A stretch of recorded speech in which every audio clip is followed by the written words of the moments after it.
Back here, first things first, we're going viral. Sponsored by TGI Fridays. Choose 2 meats plus 2 sides for only $14.99. Check out former President Barack Obama playing football and baseball with the kids of the Nationals Youth Academy in D.C. Got a pretty good arm. The football part of this, I'm not surprised by.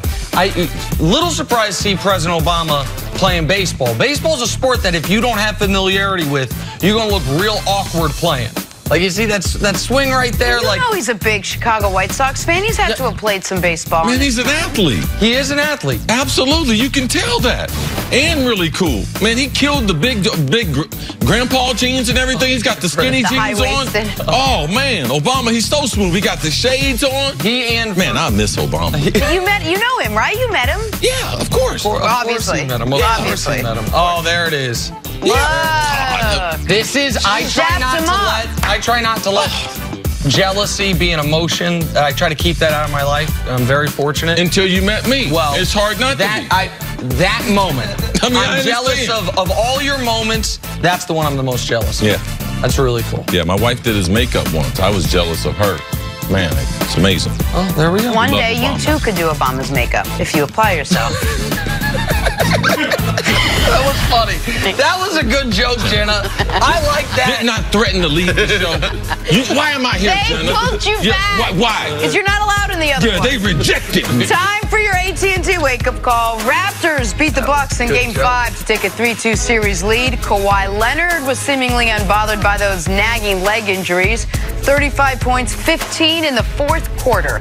He also added 7 boards and a career-high 9 assists. See, is Kawhi making his case for best player in the NBA? Well, Kawhi won because Kawhi wouldn't ever say, I'm the best player in the world. But he's just making the case that my name should be mentioned when you guys start talking about the best players. I know you guys might have sided with San Antonio, like most of the fans and most of the media decide to do, but I did nothing wrong. I couldn't play, and now I'm healthy. Actually, I'm better than any version of me that you've seen. So Kawhi wouldn't say that.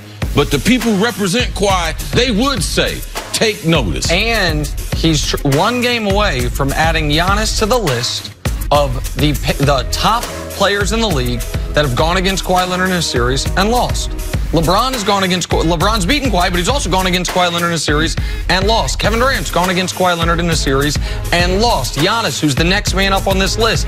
James Harden's gone against Kawhi Leonard in a series and lost. Kawhi has a quiet confidence of, I'm not going to say I'm the best player, but I played all these other guys, and you can check the win-loss record against them. He's been spectacular, the best version of Kawhi Leonard we've ever seen. All right, moving on. The All-NBA teams were announced. First team, Giannis, Harden, Steph, Paul George, Nikola Jokic. Second team, Joel Embiid, Kevin Durant, Dame Lillard, Kawhi Leonard, Kyrie Irving. And third team, Russell Westbrook, Blake Griffin, Rudy Gobert, Kemba Walker, and LeBron James, whose 11-year run on the first team comes to an end. Notably absent from all 3 teams, Klay Thompson. CC, did they get this right? They did. And Nick, how many voters participated in this? 100 exactly. And typically, you're not going to see the consistency. There was a couple votes in there out of left field and everything, but out of 100, you couldn't ask for more than this. Golden State didn't have the type of season with only 57 wins and some of the other things that went on that they should have 3 players on All-NBA. Steph made first team, KD made second team, those rightfully picked. Klay didn't play well enough to be third team this year. Listen, Klay made third team twice in his career. It was the 2 years before Durant got there. And if we remember this year, Klay started the year in an awful slump. Yes. He had the 1 game where he was unbelievable. The first couple months of the year were tough for him. His averages show that. And you got to say, Nick, he was maybe off a little bit of a tick. We know defensively the team was off. The team was at least off defensively compared to the last 5 years. I will say this. I've been campaigning that I should have one of these 100 votes. Whomever voted Dwayne Wade second team. Everyone else did a good job. Someone voted Dwayne Wade second team and Marvin Bagley third team. Hey, powers that be, Adam Silver at the NBA. Let me have their vote. I wouldn't have voted Dwayne Wade second team. Next year I should have their vote should be taken. Should come to me. This is what I'm trying to tell you. You need to be nicer. I'm a nice guy. Not on TV. Oh, I try. The niceness and the honesty sometimes. Moving on, my eyeballs just popped out, just sticking the back in right here. Crucial offseason for the Lakers, one in which they will desperately need to land a second superstar to have any chance of riding this ship that has seemingly gone off course. According to Brian Windhorst, LeBron has already been active this offseason trying to recruit Kawhi and Jimmy Butler, and he's been in touch with Kyrie Irving as well. Nick, Kawhi and Kyrie, yes, we know that would mean a successful offseason for LA. But what about Jimmy Butler? To me, Jimmy Butler would mean they had to settle. Now, I don't think they're going to strike out, so I'm operating from that premise. I think Jimmy Butler is even, in my eyes, a worse option than Kemba Walker. Now, maybe he's viewed by the Lakers differently. I'm worried about the personality of Jimmy Butler conflicting a bit with LeBron James, and I'm worried about Jimmy Butler showed me a lot in the postseason. During the regular season, he wasn't as impactful as I'm used to seeing him. All those would make me a little hesitant to max out Jimmy Butler. In talking to an NBA executive, he said we need to be careful in trying to put these teams together into the future because there won't be any more big threes. You won't have these powerhouse teams. Once KD leaves Golden State, LeBron might be okay with Jimmy Butler because having one prominent star and a other guy who can be an all-star, that's what he told me might be the next norm in the NBA. for the NBA with Kevin Durant leaving Golden State. All right, let's move on and talk some Kevin Durant. Reports are hoping to. Yeah, sure. Reports are KD will not be ready for the start of the finals as he still recovers from that strained calf. According to Vegas, he's likely to leave Golden State at the end of this season. That we assume. This we also assume. The Knicks are the favorites to land him, followed by the Clippers and the Warriors. But with all we've seen with Durant on Twitter this past week and this past couple of years, Nick, should we be concerned about KD's ability to handle the intense spotlight of New York? In my mind, absolutely not. I think that this is something that people who live in New York and who have done media in New York, there is a bit of this is where there's a real East Coast bias and a real New York City bias, the idea of, oh my God, I mean, no, you're not going to be able to handle, you think it's tough out there, wait till you meet Frank Isola. Like, listen, and Frank does a great job, but Kevin Durant is under the microscope every single day.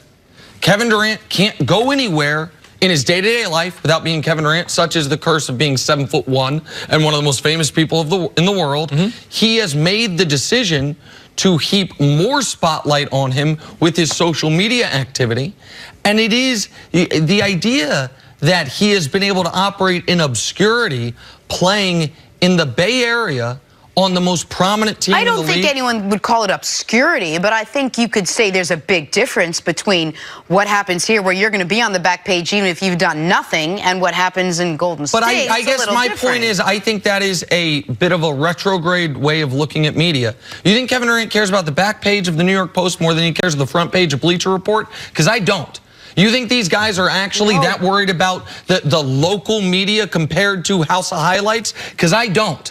And those things follow him everywhere he goes. The thing that's different about New York is more on an international level, and there's more gossip in New York. So when you talk about being on the back page, that is, if Kevin Durant goes to dinner in San Francisco, that's not necessarily going to make news. But what Jenna's talking about is that people... Everything he orders, everywhere he goes, now, that might not bother people. See, I don't think that's going to bother them. Nick, you're born and raised in Kansas City. I'm born in Ohio.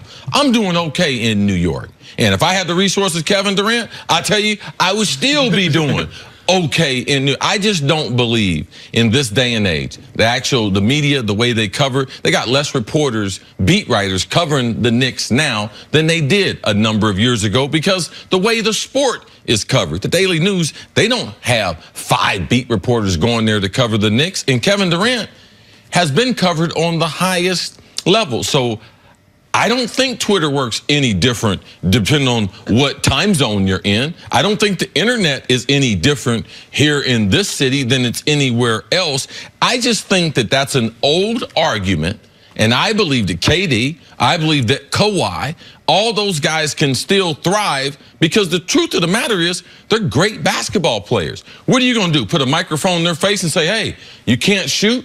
No, that's not the conversation. I think that the players that come to New York City have set what their attitude is, what's going to be their approach. Kevin Durant's going to be prickly no matter. He can go back to D.C. and still be prickly because that's his personality. I just believe right now in this day and age, the media and the hype of it, it's more than different. Blown out of proportion.